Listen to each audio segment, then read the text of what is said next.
1, a gente dá uma sequência rapidinho nele. Diz assim: tornou Davi a juntar todos os escolhidos de Israel em número de 30.000.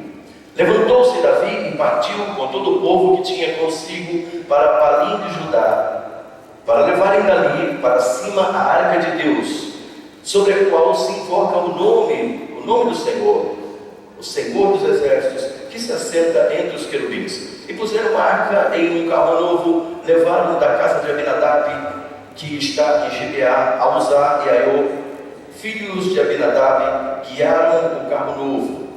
E levando-o da casa de Abinadab, que está em Gibeá, com a arca de Deus, Aiô ia diante da arca. E Davi e toda a casa de Israel festejavam perante o Senhor com toda sorte de instrumentos, de paus e faias, como também com harpas, saltérios, com tamborins, com bandeiros e com símbolos. E chegando a Eira de Nacon, estendeu Uzá a mão à arca e pegou nela, porque os bois deixaram pender. Então a ira do Senhor se acendeu contra Uzá, e Deus o feriu ali por esta imprudência, e morreu ali junto à arca de Deus. E Davi se contristou muito, porque o Senhor abrira uma rotura em Uzá, e chamou aquele lugar Pérez Uzá, até o dia de hoje. E temeu Davi ao Senhor naquele dia, e disse: como virá a minha arca do Senhor? E não quis Davi retirar para junto de si a arca do Senhor, a cidade de Davi, mas Davi a fez levar à casa de Obed-edom, o giteu. Ficou a arca do Senhor em casa de Obed-edom, o giteu, 3 meses, e abençoou o Senhor a Obed-edom e toda a sua casa. Então avisaram a Davi, dizendo: abençoou o Senhor a casa de Obed-edom e tudo quanto tem por causa da arca do Senhor. Foi Davi e trouxe a arca de Deus para cima da casa de Obed-edom, a cidade de Davi, com alegria. Com alegria.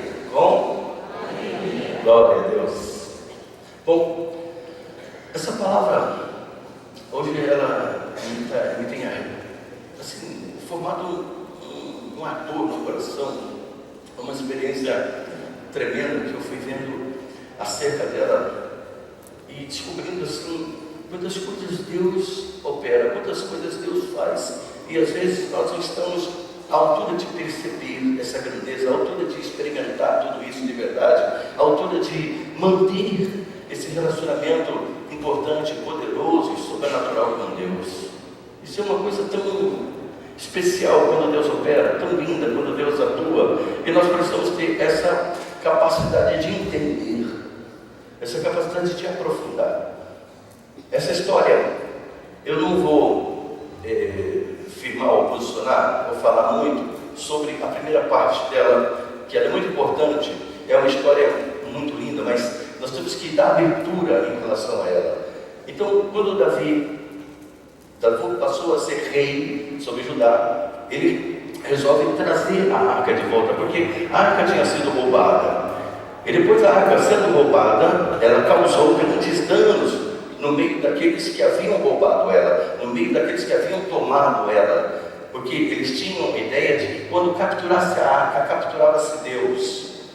Uma coisa foi severa mesmo, porque quando a arca foi tirada de Israel, naquele mesmo dia, grande parte do exército morreu, os 2 filhos de Eli morreram, e também Eli morreu. Então foi uma situação tão complicada e tão grave. Israel entrou em grande tristeza, em grande falência, não exatamente porque perder a arca, porque também havia acontecido isso. Eles acreditavam também que a arca era um amuleto, então eles mantinham a arca como uma coisa muito especial para eles. Eles mantinham a arca com eles ali, de uma maneira que a arca era um amuleto. A arca tinha perdido o sentido do que ela era de fato, então não era vivida pelo povo de Israel como um amuleto. Então quando ela foi levada, não havia, na verdade, muita coisa, já que ela estava operando no meio do povo. O povo tinha uma certa segurança falsa, porque o povo idolatrava a arca e não entendia exatamente o que ela significava. Por isso também Deus permitiu que ela fosse tomada. Mas quando ela chega então no outro povo que a toma, eles levaram uma casa de Dagon e no outro dia encontraram Dagon prostrado. E repetiram então, levantaram Dagon, que era essa imagem desse Deus, e então no outro dia encontraram Dagon com a cabeça cortada, a junta das mãos cortadas, os pés cortados e prostrado diante da arca. E ao mesmo tempo também, todos eles tiveram tumores, tiveram hemorroidas, tiveram ataques problemáticos assim, e eles então fizeram uma oferta de ouro ali, de hemorroidas e furúnculos, eles colocaram dentro da arca e mandaram embora de volta. E essa arca ficou na casa de Abinadab. Então, muitos anos, essa arca fica ali. Por volta de 20 anos, essa arca fica na casa de Abinadab. Esse homem recebeu a arca, seus filhos cresceram em torno da arca, e agora, com a conquista de Davi do reino de Israel, quando Davi se coloca como rei, é posto como rei, Davi vence todas as guerras, toda a perseguição, todo o tempo que ele havia, só tinha um sonho, um plano: levar a arca de volta ao seu lugar, dar à arca, na verdade, a devida importância, porque o que representava a arca naquele tempo era a presença de Deus com o povo. A arca era um instrumento da santidade de Deus. Era feita em madeira, não era muito grande, revestida de ouro. Em cima dela existia uma tampa completamente lisa, bem aparada, de ouro também. Mas sobre essa tampa existia também 2 querubins. Essa caixa tinha argolas na lateral, onde se atravessava um varão de ouro de um lado e do outro, para que pudesse ser carregada, e era carregada pelos sacerdotes, que tinham, na verdade, a função de carregá-la. E essa arca foi construída lá por Moisés, no modelo que Deus havia dado. Dentro dela existiam coisas que eram pertinentes naquele momento. Aquela vara de Arão, que havia florescido, e também um pouco de maná, e também as tábuas da lei, estavam dentro dessa arca. Então representava um pacto com Deus. Mas a arca era um instrumento sagrado. Por quê? Deus se movia através dela. Então isso era uma coisa muito importante. O povo tinha isso como um instrumento muito sagrado, muito importante. Só que, como todo instrumento sagrado e importante, ele deve, na verdade, ser entendido ou compreendido. Porque todas as coisas têm uma forma de uso, todas as coisas têm um certo manual, não tem? E a arca era acompanhada da lei, era acompanhada de um relacionamento diário do povo com Deus. Então ela estava ali, como demonstrando um pacto, uma aliança. Enquanto a arca estava com o povo, Deus estava com o povo. E Deus se movia no meio do povo, e Deus estava com o povo. Mas não porque o povo estava com a arca, porque o povo estava na obediência a Deus e na obediência à lei. E com tudo isso, com o roubo da arca, com o distanciamento, nunca ninguém havia pensado em trazer a arca de volta, nunca ninguém havia pensado em restabelecer. Passou o governo de Saul, isso não foi feito. Mas uma coisa interessante é que Davi tinha proposto no seu coração em levar a arca de volta, colocar a arca no lugar dela, e que a arca pudesse, na verdade, celebrar o culto, celebrar a adoração, estabelecer a adoração a Deus de uma maneira correta, como era. E isso ele propôs no coração dele. E é dessa história que nós entramos agora. Nós entramos onde ele vai à casa de Abinadab e recupera a arca. Essa arca estava lá. Por quê? Por acaso muitos danos mandaram para lá, e Abinadab recebeu a arca na casa dele. Durante todos os anos que a arca esteve na casa de Abinadab, o que aconteceu? Olha para quem está do seu lado e diz assim: nada.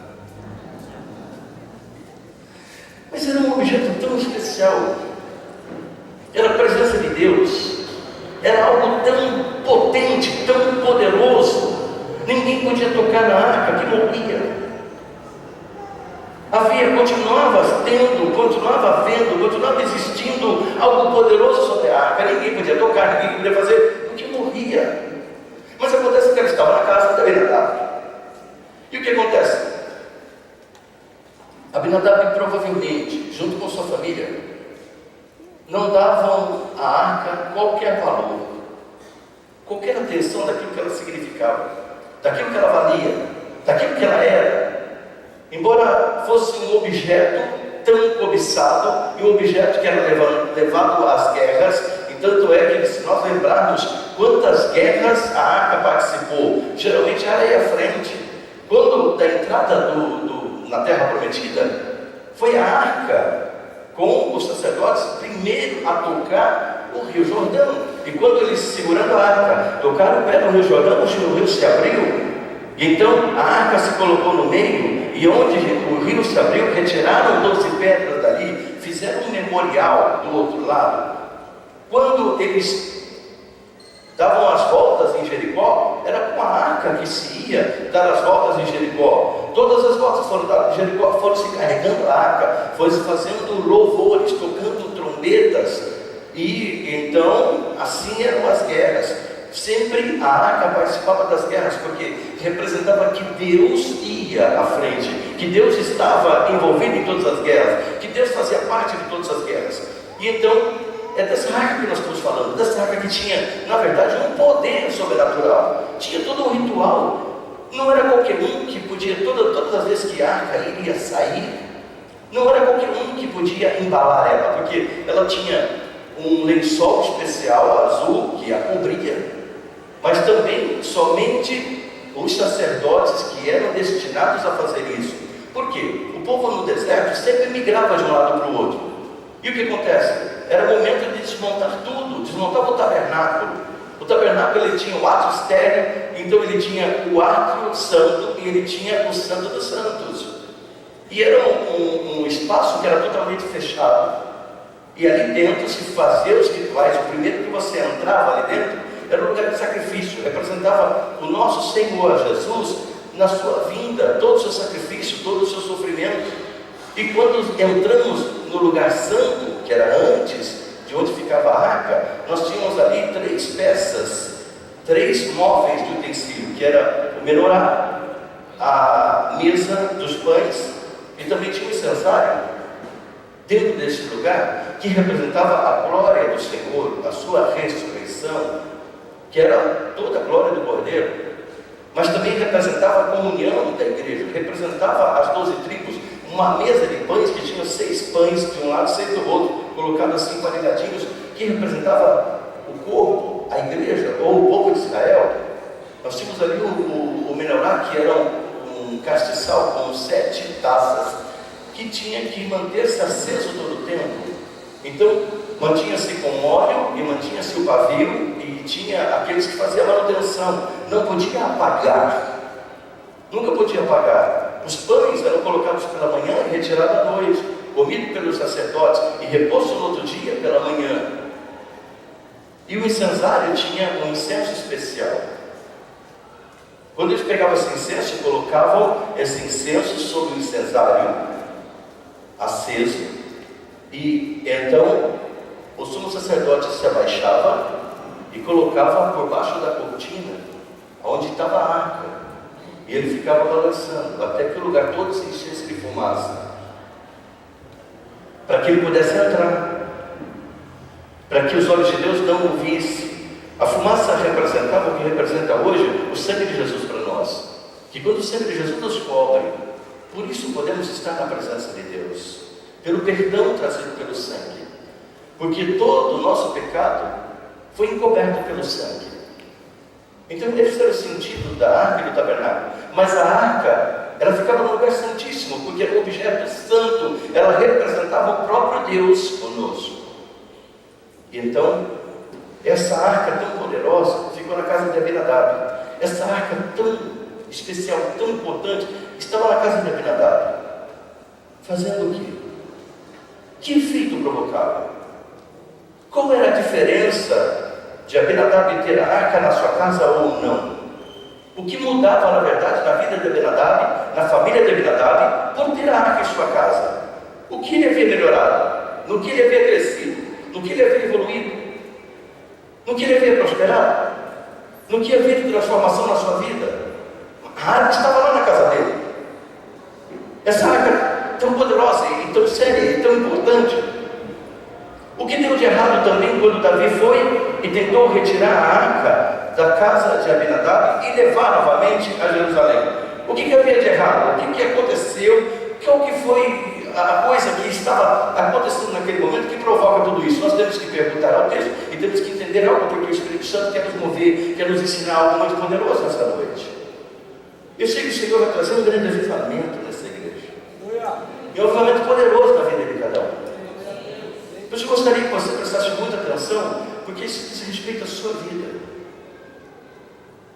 Porque, não sei se muitos de nós, ou até mesmo todos nós, não sei se em todo o tempo, mas em muito tempo, nos comportamos como Abinadab. Porque nós recebemos a arca. E muitas vezes a arca está fazendo parte da nossa vida, da nossa casa, da nossa família, mas não tem adiantado nada, não tem mudado um aspecto sequer, não tem havido um passo de crescimento nas áreas emocionais, físicas, espirituais.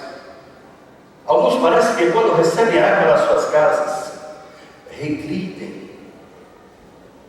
Alguns parecem que ficam mais tristes, talvez porque sentem que estão perdendo alguma coisa do mundo que era bom nos seus passados. Eu vou dizer uma coisa muito séria: não existe nada no mundo, num passado que seja comparável a Jesus Cristo. Nada, absolutamente nada. Nenhum tipo de coisa que se possa se viver, que seja comparável, que seja bom, tão bom quanto, ou ainda melhor.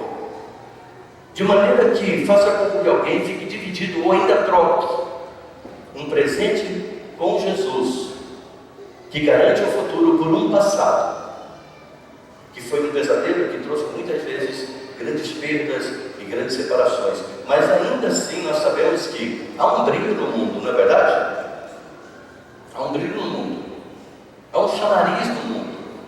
O mundo atrai, o mundo chama, o mundo luta. Ele tem uma luta insana para nos manter presos, para nos manter fascinados, para nos manter encantados por ele. Esse é um fato que muitas vezes pode estar impedindo o brilho da arca. Uma coisa muito séria, vamos entender isso.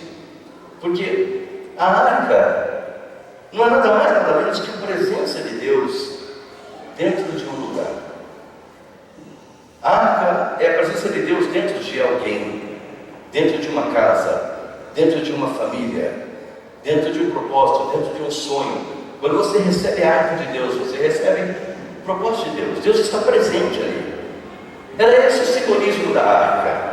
Hoje, como nós recebemos a arca em nossa vida? Quando recebemos Jesus, podemos usar o simbolismo da arca? Claro que podemos.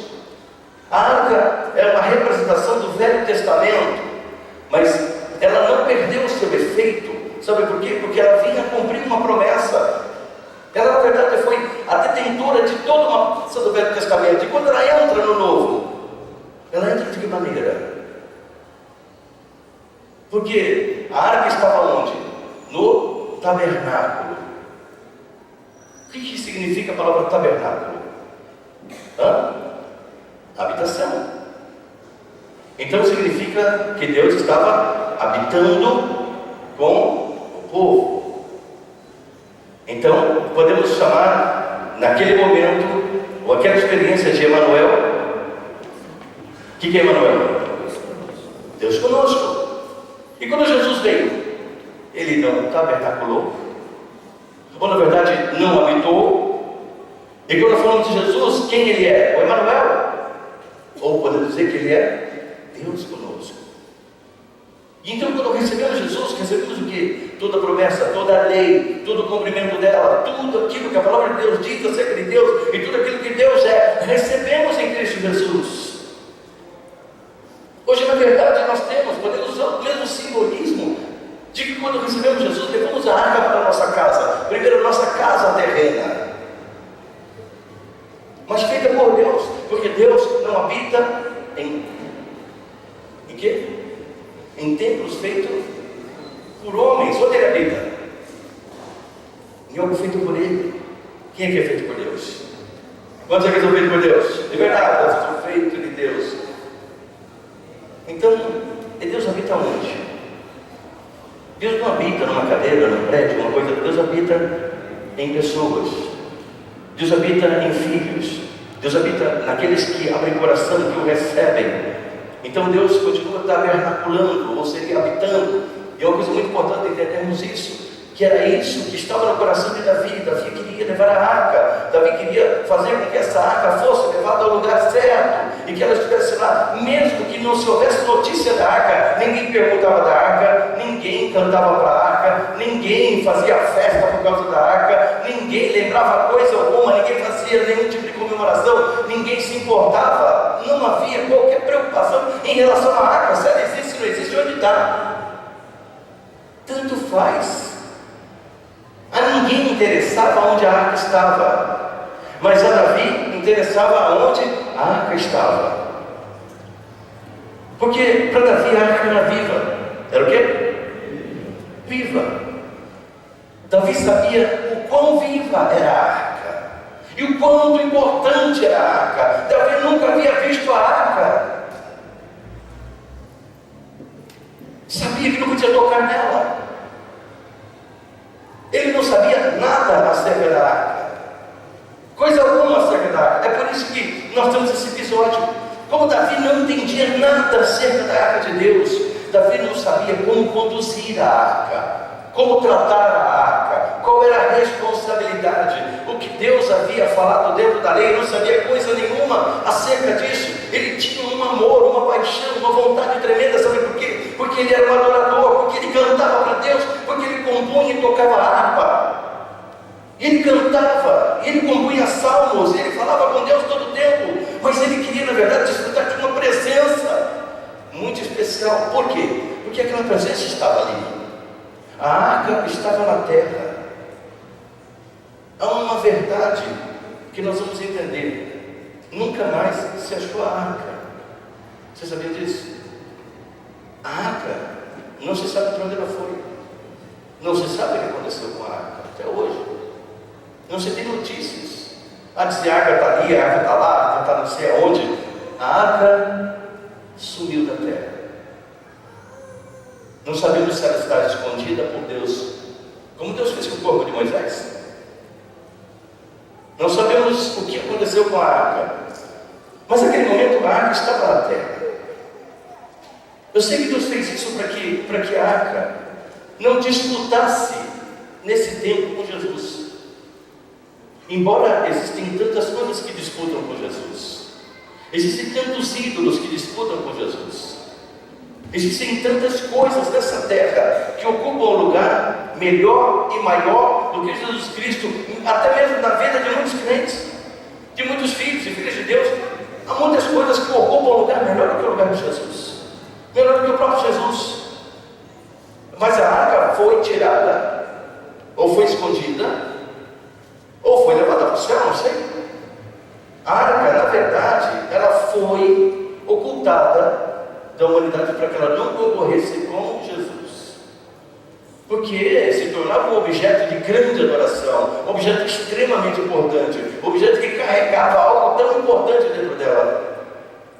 Mas antes disso, antes de falarmos dessa concorrência, porque nós vamos falar de Jesus, mas vamos falar da arca, quando ela estava. E quando ela estava, então, alguém pensou o seguinte: como a arca pode estar na terra e não recebemos o impacto dela? Como a arca pode estar entre nós e nada está acontecendo? Como a arca pode estar, significa como Deus pode estar entre nós e nós não cultuamos corretamente, e nós não adoramos, e nós não estamos reunidos ao redor dele, porque onde estava a arca representava que estava Deus.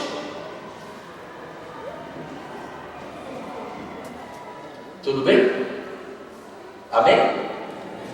Você está acompanhando o que acontecia no coração de Davi? Quantas perguntas talvez eram formadas: por que ninguém lembrou da arca antes? Por que ninguém se preocupou com a arca antes?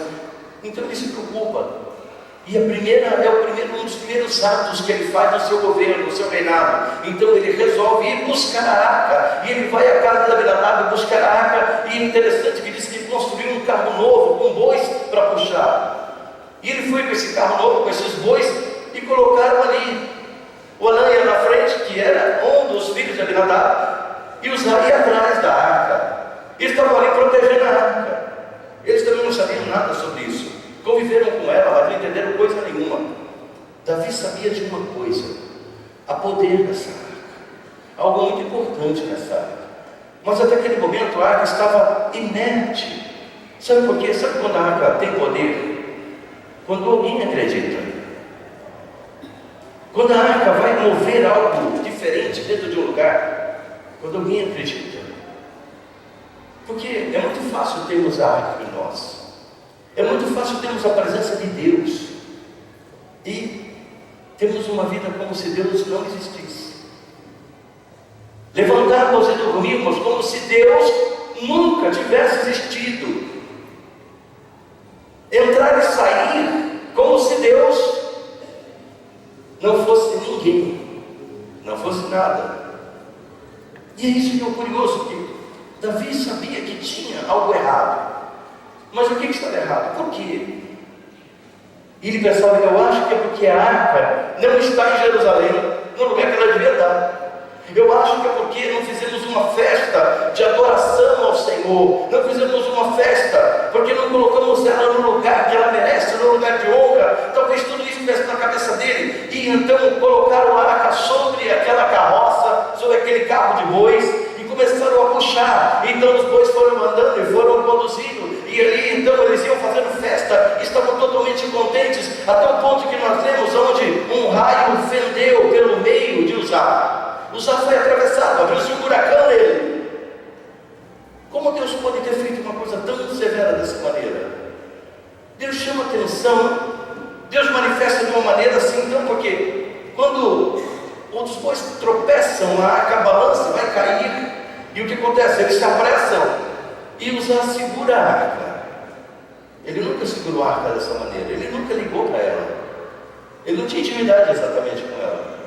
Talvez ela nunca significou coisa alguma. Ele não sabia como fazer, Davi também não sabia como fazer, ninguém sabia como fazer em relação à arca. Então naquele momento Davi entendeu uma coisa: estamos fazendo alguma coisa errada, estamos fazendo alguma coisa muito errada. Será que Deus quer ficar fora? Será que Deus não quer saber de nós? Será que a arca não deve ser trazida? Será que ela é tão perigosa assim? É tão ruim trazer a arca dessa maneira? O que está acontecendo?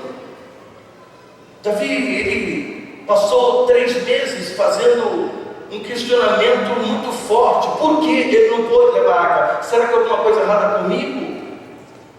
Mas eles estavam importando com a arca, eu queria fazer da maneira correta. Talvez alguns chegaram nele e falaram: mas rei, essa não é a maneira correta.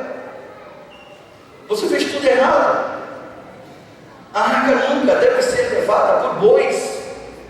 Nunca deve ser levada em um carro, não importa se ele é novo, se ele é de ouro. A arca deve ser levada pelo sumo sacerdote da maneira como Deus determinou. Não é aquilo que nós queremos ou aquilo que nós pensamos. Há uma maneira de nos relacionar com Deus, há uma maneira de tratar Deus. Nós não podemos tratar Deus de qualquer maneira, principalmente quando nós sabemos. Porque quando nós somos ignorantes de uma coisa, aí pode ter certeza que Deus atuará de uma maneira a trazer conhecimento, entendimento.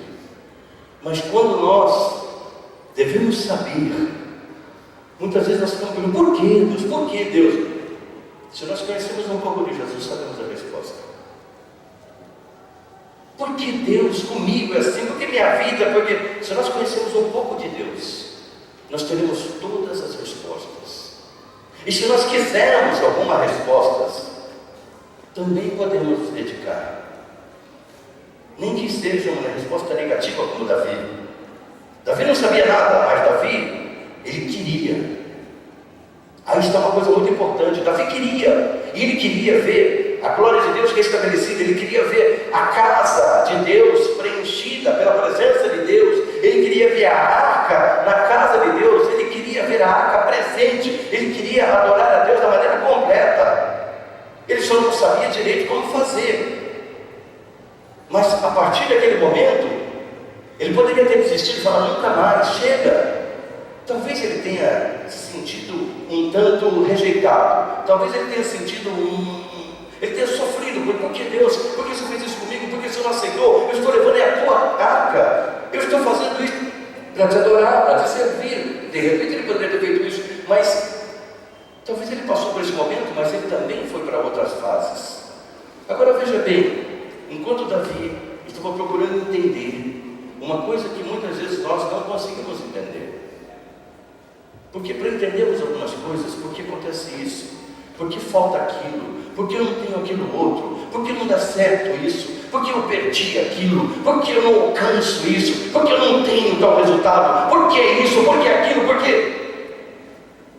Nós precisamos, na verdade, buscar. Nós não podemos ter uma resposta pronta. Uma das respostas mais prontas é uma pessoa que diz: não aguento mais a minha vida. Eu não aguento mais nada, eu não aguento mais isso, eu não aguento mais aquilo. Quem nunca falou isso aqui? Levanta a mão. Então vou levantar a mão. Entende? Eu não posso fazer isso. Posso ser hipócrita. Quem nunca pensou em desistir? Ninguém. Não existe alguém vivo que nunca pensou em desistir. Todos pensam em desistir no momento. Todos desistem no momento. Mas o lindo são aqueles que conseguem restaurar, recuperar, retomar, recomeçar alguma coisa. Olha, eu não sei qual energia é mais dispendiosa, em que se investe mais, para desistir ou para retomar. Eu acho que uma pessoa vivendo a desistência exige muito mais do seu psicológico, do seu emocional, do seu espiritual, do que alguém para recomeçar. Porque recomeçar você tem que lutar, você tem que se esforçar. Mas para você desistir, você tem que morrer. E você tem que matar. Você tem que matar coisas dentro de você, você tem que matar coisas dentro de pessoas. Você tem que ser uma pessoa agressiva, você tem que ser uma pessoa depressiva, desistente. Então existe muito mais para você desistir do que para você continuar. Essa é uma grande realidade. E não significa, porque uma coisa não deu certo, que Deus está contra nós. Não significa que Deus não quer que façamos. Significa que Deus está nos dando uma outra oportunidade de fazermos muito melhor e muito maior. Assim aconteceu com Davi. Davi, ele foi freado em uma coisa, mas quantas coisas Deus havia prometido, quantas coisas Deus havia feito, quantas coisas Deus tinha cumprido na vida de Davi. Davi foi ungido rei com 17 anos. Passaram-se tantos anos, 13 anos de perseguição, de queda, de sofrimento, de esconderijo, até que Davi fosse levado. Mas Deus cumpriu cada uma das promessas. Deus lhe deu um reino, depois Deus lhe deu a unidade dos reinos. Passou a governar sobre todo Israel. Judá e Israel. Foi algo sobrenatural que Deus fez. Uniu todo o povo, uniu em um só povo, colocou um rei segundo o coração de Deus. Agora era uma coisa que não tinha dado certo ainda. Davi não havia entendido, mas Davi não deixou para lá. Davi se entristeceu muito, porque nós queremos ter sempre um bom resultado rapidamente das coisas que nós fazemos, na verdade. Quem não quer ter um bom resultado rápido? Eu quero começar uma coisa hoje, amanhã já está pronta. Isso não é meu hoje. Tem coisa que eu posso até fazer, mas são coisas úteis. Construção de vida. Todos os dias são um pouco. E às vezes trabalhamos muito, trabalhamos errado. E o que acontece? Deus não pode interagir, Deus não pode agir. Se eu estou fazendo algo errado, Deus vai mudar de maneira que eu possa fazer o correto. E Deus tem que ter liberdade de ser Deus. Quando Ele faz, Ele é Deus. Quando Ele não faz, é mesmo. Por que muitas vezes deixamos então de persistir, de entender onde erramos, onde caímos, por que paramos, o que paramos, onde paramos? Por que paramos de perguntar, por que paramos de questionar? Como retomar algo que eu perdi há tantos anos? Como voltar atrás? Porque Deus, se Deus quisesse, como se Deus quisesse? Você nem sabe o que Deus quer. Quando alguém começa a falar, se Deus quisesse, porque Deus podia ter feito, porque Deus não fez, porque Deus é isso, significa que você está manifestando uma falta de conhecimento profunda de Deus. Deus nunca para, Deus nunca cessa de fazer, Deus nunca cessa de mover. Só tem uma coisa que nós temos que entender: Deus é livre, e Deus é Deus, e Deus age perfeitamente, e Deus não esconde de nós as coisas que faz. Deus tem uma continuidade no trabalho em nossas vidas, nós temos que entender isso e temos que permitir que o Espírito Santo trabalhe e continue fazendo a obra que Ele começou. Então, Davi naquele momento, eu estou falando um pouco da vida de Davi, desses 3 meses, mas vamos ver o que Deus está fazendo em 3 meses, porque Obed-Edom, ele não era nem do povo de Israel. Aí tem uma coisa interessante, porque ele realmente não sabia o que era a arca. Eu acredito assim que o rei também não foi dizer nada para ele. Obed-Edom, aconteceu aqui perto, sabe que alguém tocou na arca. Ninguém disse para ele que estava colocando um objeto tão perigoso dentro da casa dele. Era perigoso ou não era perigoso? Era uma bomba. Até aquele momento ela tinha estado inerte, mas agora, por que Deus reage dessa maneira? Mas interessante que chega lá, a arca foi levada, mas estava ali perto mesmo. Ele tinha um sítio ali. Ele tinha um sítio, uma chácara, uma fazendinha, não sei o que ele tinha. Ele tinha uma propriedade ali, ele era um agricultor. Era alguém que trabalhava com o campo, trabalhava com a terra, trabalhava com... E de repente chegava ali com aquele objeto para colocar na casa dele. Não sei como que era a casa dele, era uma casa extremamente simples, não tinha muita coisa. E falava, vamos colocar onde? Ah, põe ali, entre a geladeira e o micro-ondas. Pode ser, não é? Ou não? Pode ser, põe aonde? Não tem muito... Não perguntou muita coisa, não se teve muita recomendação. Ninguém disse, isso não pode tocar, isso não pode mexer. Simplesmente, ele nunca tinha visto o rei Davi. E de repente, o que está acontecendo? Uma comitiva do rei está entrando na propriedade dele e levando uma coisa que é do rei. É de Deus. Ele não sabe quem era. Não sabe o que era. Não sabe para que servia. A verdade é que naquele momento, parece-me que ninguém sabia para que servia a arca, né? Davi havia descoberto da pior maneira possível que a arca poderia trazer grandes males. Era isso que Davi havia descoberto. Davi não havia ainda descoberto que os males causados é pela falta, pelo distanciamento de Deus, pela falta de conhecimento de Deus.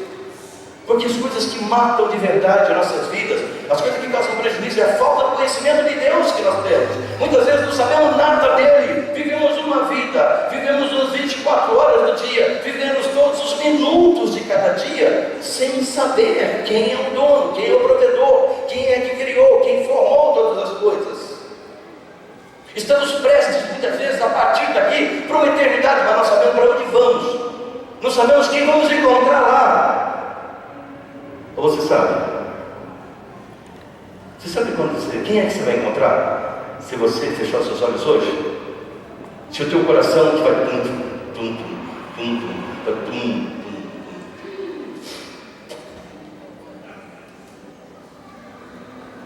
Alguém vai bater, vai...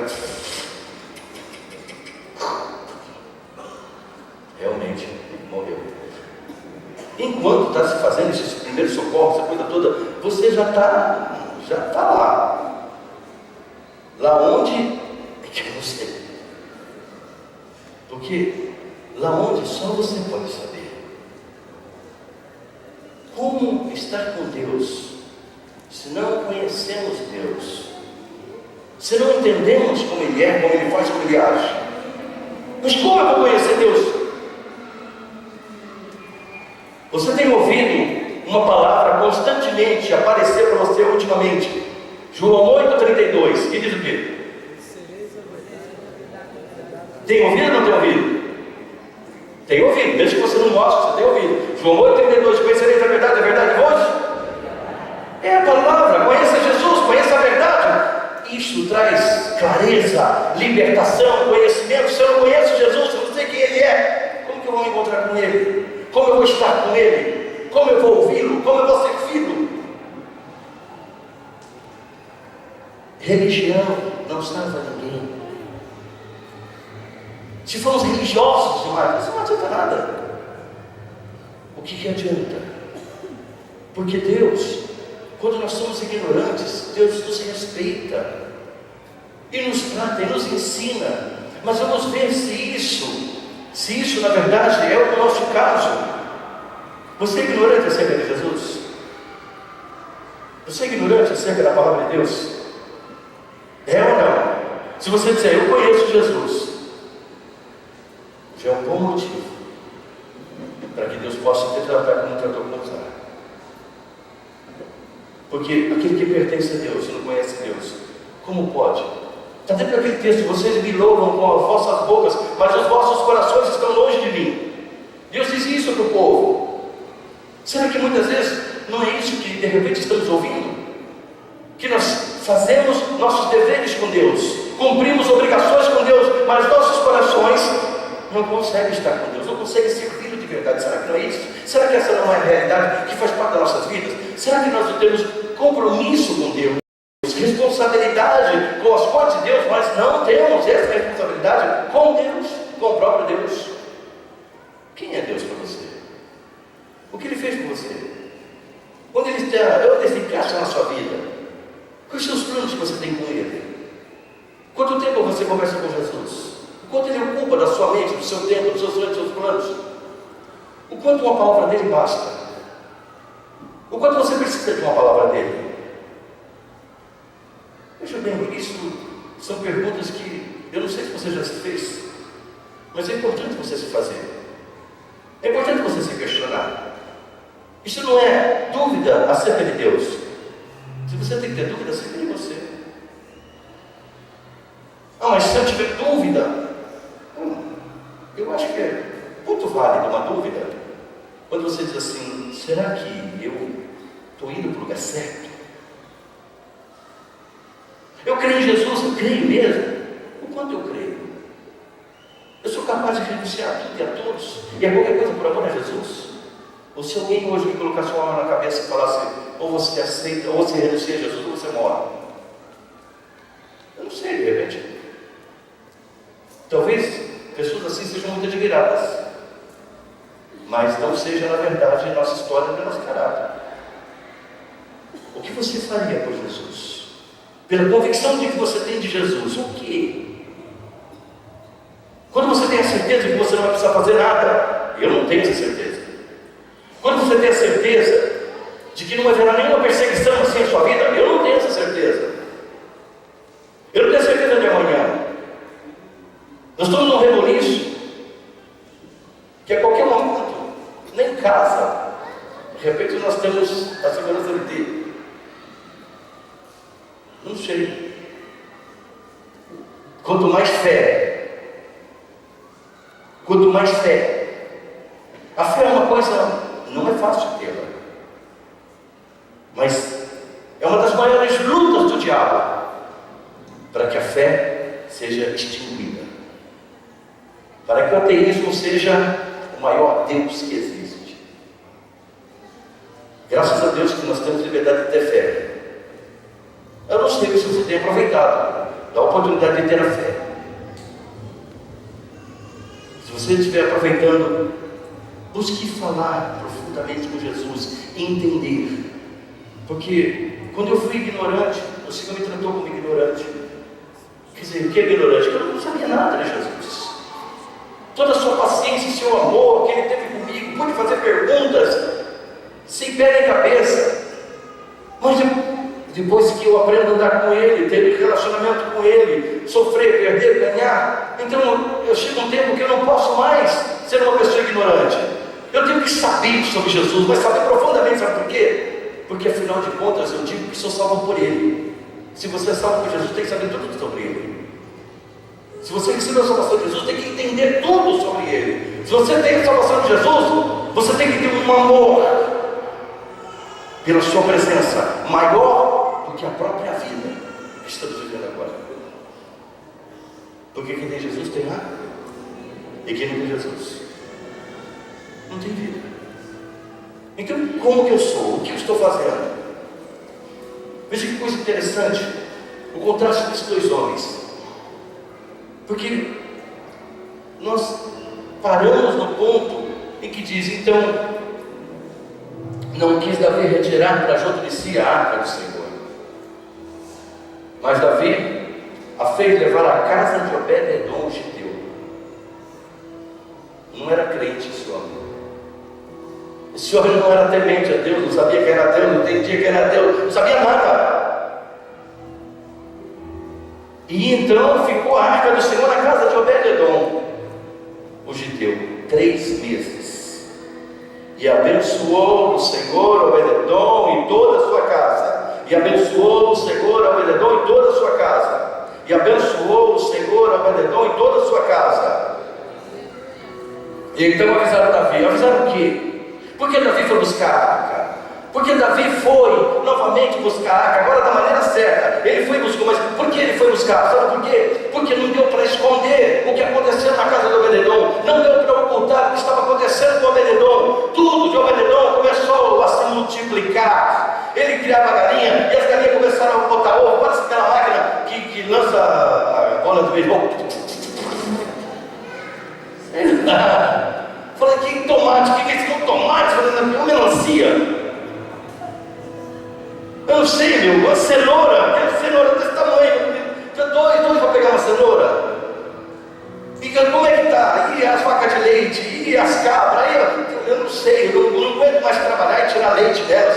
Não para de dar leite, o negócio vai ser uma fonte, o negócio ali, o negócio tem mina, o negócio é leite que não para mais.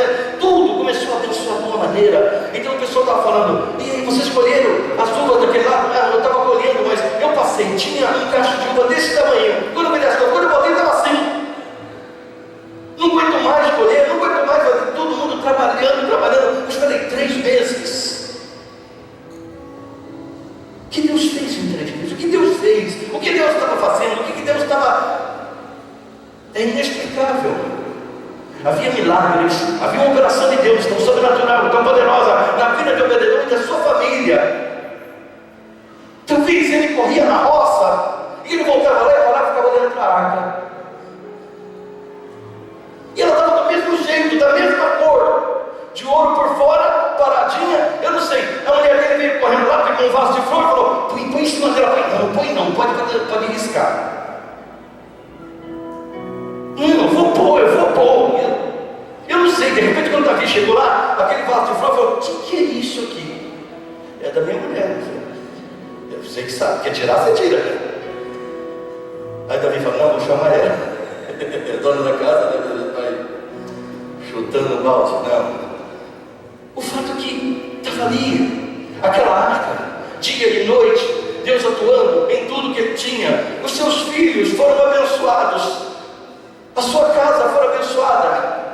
Seu casamento foi abençoado, suas terras foram abençoadas, seu servo foi abençoado. Diz que tudo que ele possuía foi abençoado.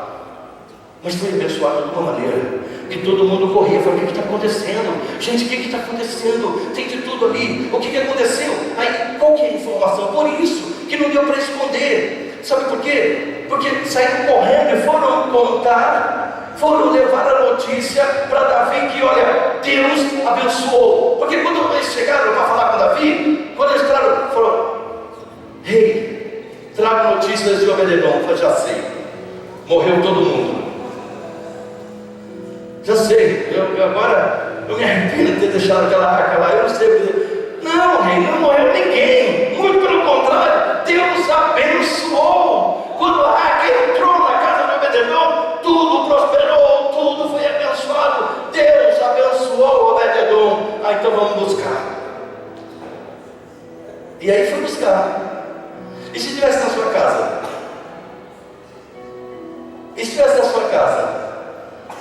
Agora que seria, né? Não, você trouxe, agora não vai levar. E o rei chegou e foi entrando, falei, vim buscar a arca. Falei, não, meu rei. Rei, vamos fazer o seguinte, eu vou mandar construir uma igualzinha do senhor, o senhor leva. Mas essa aqui é minha, essa aqui é. E então, mas o rei disse, Obed-edom, você não pagou nada por ela. Você não pagou nada. Você recebeu ela dessa maneira, ela vai voltar.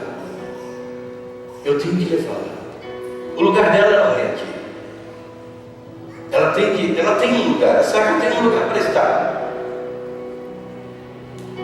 Tudo bem? Não tem jeito, rei? Não. Davi estava totalmente preparado. Já entrou com os sacerdotes dentro da casa, com os varões em ouro, umas varas em ouro, totalmente forrada de ouro, e já foi atravessando nas argolas laterais, os sacerdotes já se posicionando, um de cada lado, para poder carregar. E Obed-edom, assistindo aquilo, ele já foi correndo, falando: mulher, se prepara, correndo. O que foi? Aos filhos, as filhas, todo mundo, vamos seguir a arca. Aí que está, muito tremenda. Essa parte nós não encontramos ela nesse texto exatamente, mas sabe o que aconteceu? Aconteceu que quando a arca foi sair de da casa de Obed-edom, a família de Obed-edom, todos foram juntos. Eles foram atrás da arca, e eles foram até Jerusalém, até a cidade de Davi, e eles foram juntos, e eles estavam ali. E o que acontece? E Davi falou: e a sua propriedade? E não houve questionamento, sabe por quê? Tipo assim, Obed-edom falou: como? Eu posso viver sem a minha propriedade, mas eu não posso viver sem a presença de Deus. Eu posso viver sem isso, sem aquilo, mas eu não posso viver sem a presença de Deus. Eu não posso viver sem o que Deus fez na minha vida. E para isso eu separei umas passagens que dizem de uma forma muito linda aqui, ó. 1 Crônicas 26, 4 ao 8 diz assim: e os filhos de Obed-edom foram Semaías, o primogênito, Jozabade, o segundo, Joá, o terceiro, Sacar, o quarto, Natanael, o quinto, Amiel, o sexto, Issacar, o sétimo, Pelutai, o oitavo, porque Deus o tinha abençoado. Está falando sobre a bênção que Deus havia feito. Deus continuou abençoando, porque Deus o tinha abençoado. Também o seu filho Semaías, nasceram filhos que dominaram sobre a casa do seu pai, porque foram homens valentes. Tudo que nasceu de Obed-edom se tornaram homens valentes, pessoas de serviço, pessoas de entrega, pessoas de dedicação. Por quê? Porque Deus havia abençoado Abinadab. Quando Deus abençoou Obed-edom, Deus abençoou tudo que ele era e toda a sua posteridade. Quando recebemos a bênção de Deus, tudo que nasce de nós é abençoado. Toda a nossa posteridade, toda a nossa família, todos os nossos filhos, toda a nossa descendência, os filhos dos nossos filhos são abençoados. Quando nós somos abençoados, quando nós sabemos entender a bênção de Deus e quando nós sabemos escolher o que Deus está fazendo, porque nós temos a oportunidade de ficar com as bênçãos de Deus. Ou podemos ficar com quem? Com Deus? As bênçãos. E não para aí. Todos esses foram os filhos de Obed-edom. Eles e seus filhos e seus irmãos, homens valentes de força para o ministério, ao todo foram 62 de Obed-edom. Seus filhos e os filhos de seus filhos aumentaram. Por quê? Porque Deus abençoou Obed-edom. E depois nos encontramos em Crônicas, 1 Crônicas 26, 15, no mesmo capítulo, um pouquinho mais adiante. E para Obed-edom, ele deu a porta do sul. Sabe por quê? Porque Obed-edom foi para lá. Obed-edom deixou tudo que ele era, tudo que ele tinha, e foi junto com ele. E ali ele se estabeleceu. E o rei pergunta: o que eu vou fazer com você? Não sei. Isso é uma coisa que eu estou falando. Pode ser que não sei o que eu vou fazer, porque não se dá essa passagem. O fato é que talvez o rei estendeu um convite e disse: Obed-edom, vem comigo. Ou o próprio Obed-edom disse: rei, deixa eu ir contigo, deixa eu estar com você, deixa eu ir atrás, deixa eu estar onde a arca está, deixa eu fazer parte. E então, sabe onde que ele foi colocado? Ele e a sua família foram colocados como guardiões dos portões.